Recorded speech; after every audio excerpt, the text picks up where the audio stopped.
From LinkedIn News, I'm Leah Smart, host of Everyday Better, an award-winning podcast dedicated to personal development. Join me every week for captivating stories and research to find more fulfillment in your work and personal life. Listen to Everyday Better on the LinkedIn Podcast Network, Apple Podcasts, or wherever you get your podcasts. From LinkedIn News, I'm Jessie Hempel, host of the Hello Monday podcast. Start your week with the Hello Monday podcast. We'll navigate career pivots. We'll learn where happiness fits in. Listen to Hello Monday with me, Jessie Hempel, on the LinkedIn Podcast Network or wherever you get your podcasts. Hello, my friends, and welcome to another exciting episode of Negotiate Anything. This show is produced by the American Negotiation Institute, and with over 5 million downloads and listeners in over 180 countries, listeners just like you have made this the #1 negotiation podcast in the world. Hi, my name is Kwame Christian, and I am the founder and CEO of the American Negotiation Institute. Here at ANI, we believe that the best things in life are on the other side of difficult conversations, and we are passionate about providing you with the best content that will help you to make your difficult conversations easier, both at work and at home. Lastly, I want to remind you that we offer consulting and conduct trainings, both virtually and in person, all around the world. Our focus is in 3 main areas. First, negotiation and conflict resolution. Second, leadership. And lastly, diversity, equity, and inclusion. Check the link in the description below to learn more about how we could work with you and your team. And now, without further ado, let's jump into the interview. Brandon, thanks for joining us today. Thanks for having me. It is my pleasure, man. So how would you get us started by telling us a little bit about yourself and what you do? So Brandon Mitchell, obviously my name, work as a transactional lawyer, mostly M&A and reinsurance in the financial services industry. My company is called Aspida. We were just rebranded to the name Aspida and were acquired last year. Prior to that, worked at Nationwide Insurance in the mergers and acquisitions legal group. Went to law school with you, Kwame. Went to Ohio State for law school and undergrad. In between those two, played, while at Ohio State, played football for Ohio State, and then played with the Cleveland Browns and the Houston Texans for a small cup of coffee. Not long, but then decided very quickly that, law school was the route for me. I kind of achieved that dream of, making it to the NFL. Didn't stay long, was the end of the roster guy, but then went on to law school. That's awesome. That is awesome. An impressive career, my friend. And so everybody, Brandon was the guy that everybody looked up to in law school. Everybody wanted to be. And so he was actually the president of the Black Law Student Association while he was there. And then I followed in his mighty footsteps and was the president as well. I know everybody told me not to do it because I would lose my mind. And I was like, no, I could do it. And then I lost my mind. So, but it was fun. We had a good time. And everybody, we're in for a treat today because Brandon has an extensive expertise when it comes to negotiating in the business world. And what we're going to do is we're going to focus on something that is foundational, but it's almost so foundational that people miss. And if you miss this part of the negotiation, it is almost impossible to have a good negotiation. And so let's set the stage here when we're talking about really setting a common understanding before the negotiation begins. Can you tell us what you mean by that?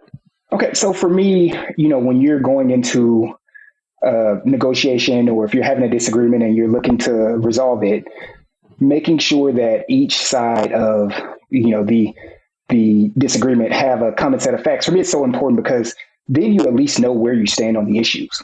You're able to then evaluate and say, okay, maybe we can get common ground on, 1 or 2 points. But I think the initial point of ensuring that the facts are the same, for me is essential to beginning to understand, the counterpoints that may be raised and also the potential positioning of the counterparty that I'm negotiating with.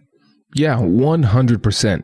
And I think when everybody listens to this, they'd say, well, of course, duh, that's obvious. But it's really not as obvious as we would think, too, because I think going into these conversations, we go into it with an egocentric type of perspective. So we're just looking at it from our own angle.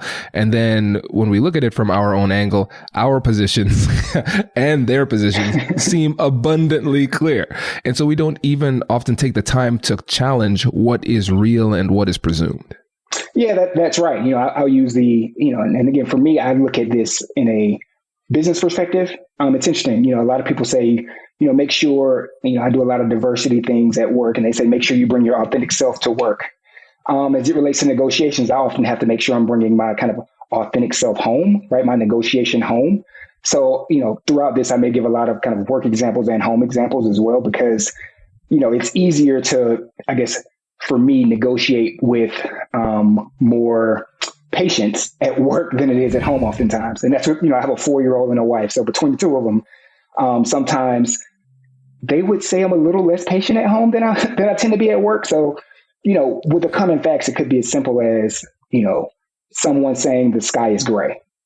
And, I would say, no, the sky is blue. Obviously, everyone knows the sky is blue. Like, what's this person's problem? Why are they saying the sky is gray? And the common set of facts there is, what is the sky like today? So they may be saying the sky is gray today, not the sky is always gray. But if you don't realize, they're only referencing today, and then, you could argue back and forth with someone about whether the sky is gray or blue, even though you're kind of talking across each other, and they may be saying, hey, the sky is gray. I know the sky is gray. I can see that the sky is gray. And, he would be saying, hey, how is that possible when the sky is out, obviously blue, right? You can go into a whole atmospheric pressure and thoughts around kind of the earth in general and the ocean reflection of the sun, all of that to discuss why the sky is not gray. But if that person is referencing it on a specific day or at a specific time, you would have wasted a lot of time when you could have just got an understanding of, okay, when are you saying the sky is gray? Are you saying the sky is always gray? Or are you saying it's gray, just today? Just making sure that there's an understanding or foundational piece to what you're discussing and why they may have that opinion is really important. Yeah. And with the example that you gave, I love how simple it is, because it makes it very, very clear why this is so important, right? And it seems like your cure for that is curiosity, just taking the time to investigate a little bit further. Yeah, that's right. And I try to use that tactic, especially when, kind of how you reference, it seems so obvious to me, right? So it's like, how could this person possibly believe what these facts are? Or why are they, sometimes it's so opinionated about something that I would think is so mundane.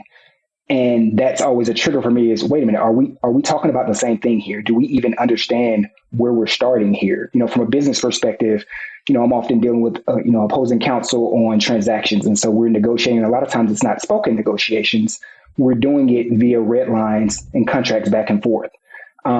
So if, business terms have been agreed to that I'm aware of, that, the opposing counsel's unaware of, and so they send a markup back to me that has struck some of the business terms that I know are kind of a part of the agreement and I know have been negotiated between the two business parties outside of the lawyer's presence.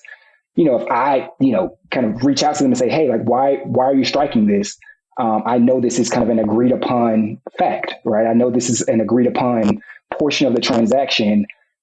But if we're negotiating from different ends, they may think, oh, this guy's putting this in there, trying to pull a fast one on us, trying to, get my client to agree to something that they would never agree to. But it could be just a miscommunication, either on my side, thinking it's a subtle point from a business perspective, or on their side, just not being updated with where things are, from the transaction progression standpoint.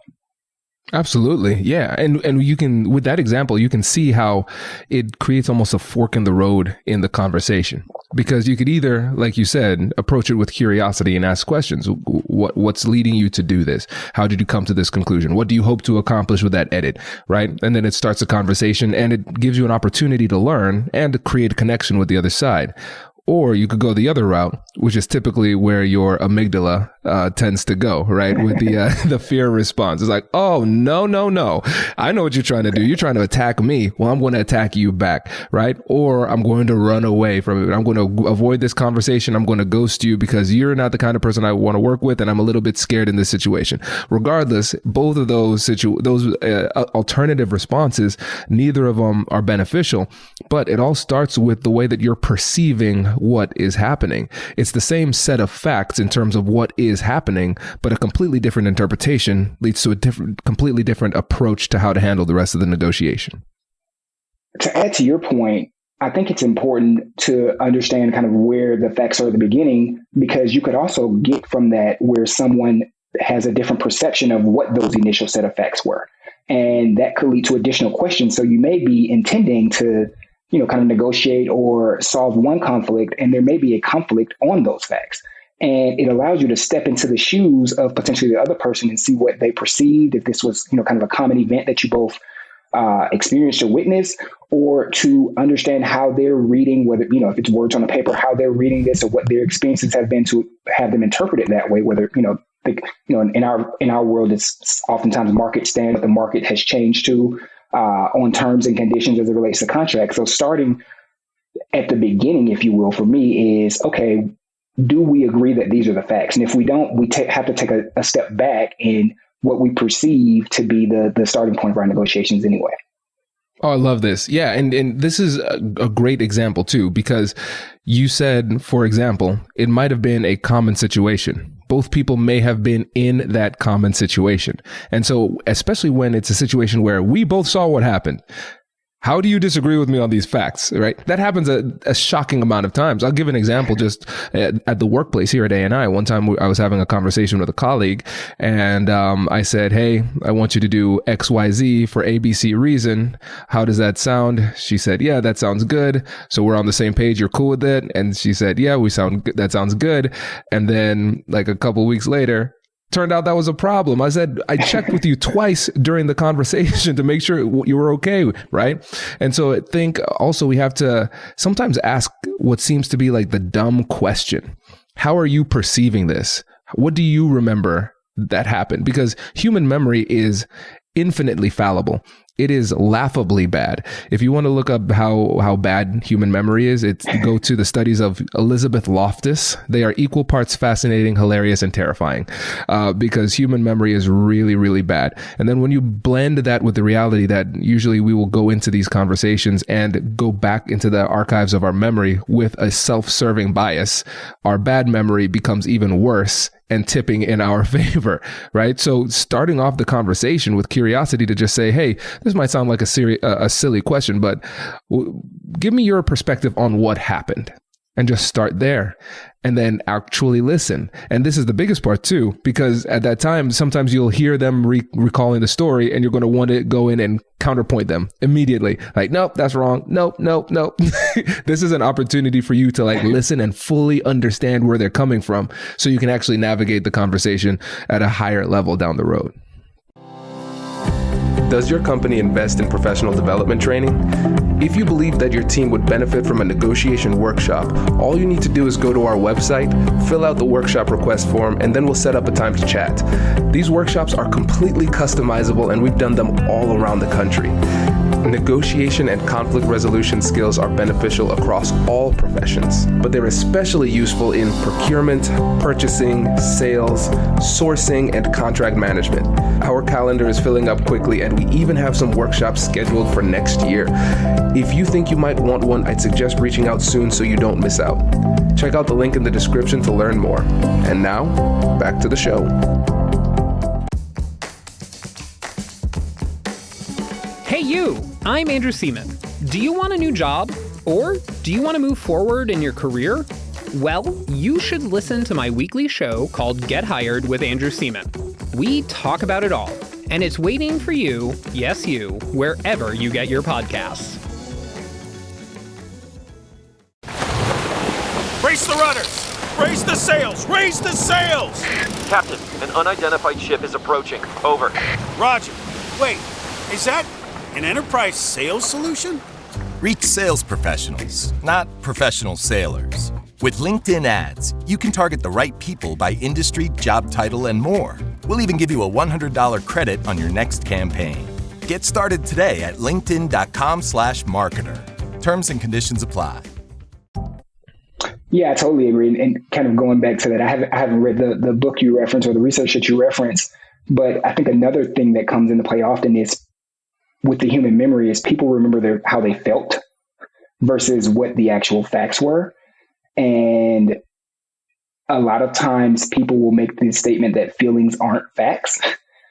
However, they change perceptions, right? So you may feel as if I didn't, let's say, greet you on the way in. So now you feel like, oh, this person, doesn't like me, or he's having a morning, right? If you take it to a home perspective, oh, this person's having a morning.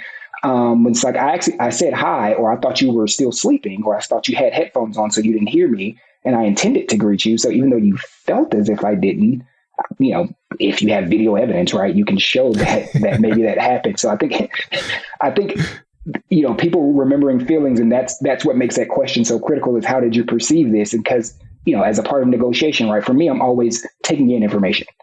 And if I, from that perception, they're going to give me some facts, but I oftentimes you get feelings involved in that as well. And so you can either, kind of reiterate back to that person, kind of, this is what I heard you were feeling, or this is what I thought from those facts, or it gives you maybe a stream of consciousness of what that person may be thinking in those negotiations, or what sensitive points they may have, that will allow you to then get to a common ground emotionally as well. So you may understand, I can't press that button, or I can't go to that topic because that obviously seems like a hot button to them. But it then may give you a clue to where you can be more delicate in your tone, or maybe in your language, or where you can give a little bit to make them feel better. Oh, okay. All right, Brandon. So tell me what you think about this. And this is just coming off the fly here, so I might be wrong. So call me out if I am. Okay.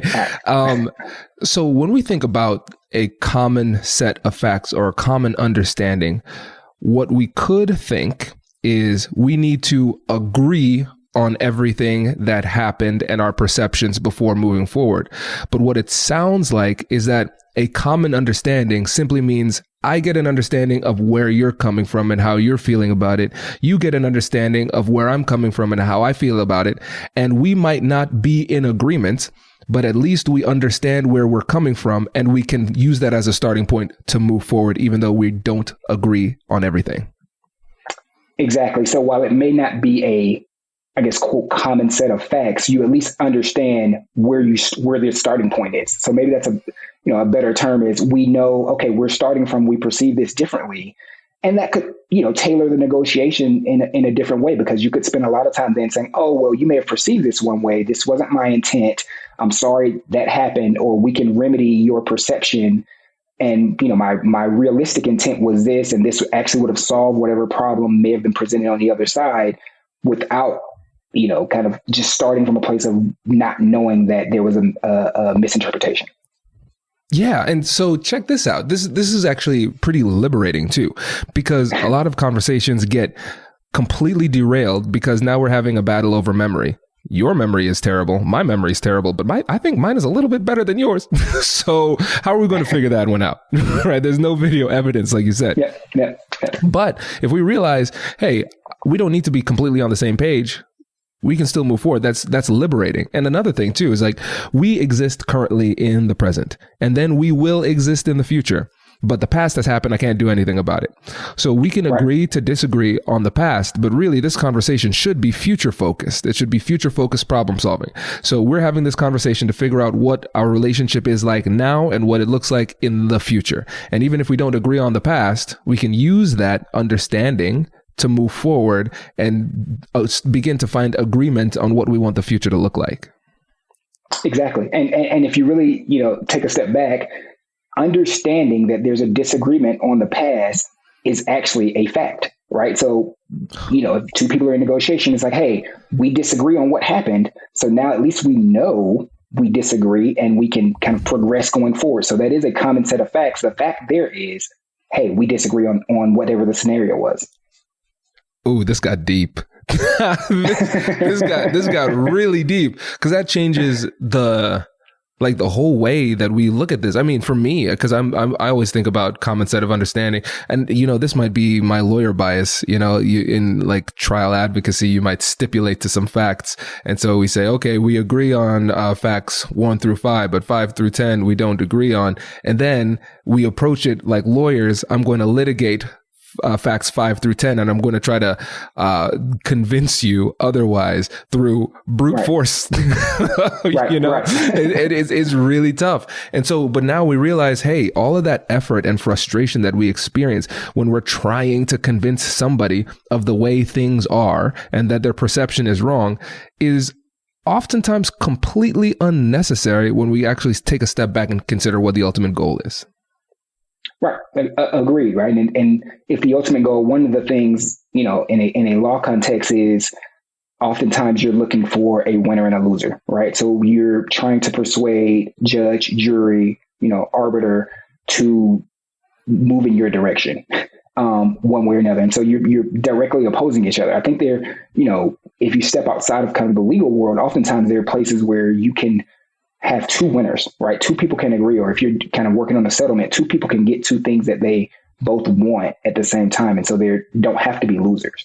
And so understanding, hey, we disagree on these things, how whatever those, using your term, stipulated facts that we disagree on, how they play into what the ultimate decision or what our motivations were for coming to the table to negotiate initially can play a big factor into that. Because if we disagree on 5 through 10 of those facts and 2 and 3 are really important to you, I guess 5 and 6 are really important to you, and 7 through 10 you don't care about, and I only care about 7 through 10 and don't care about 5 through 6, we can come to an agreement very quickly once we realize, hey, we just disagree on these 2 things, but they're not that important to me.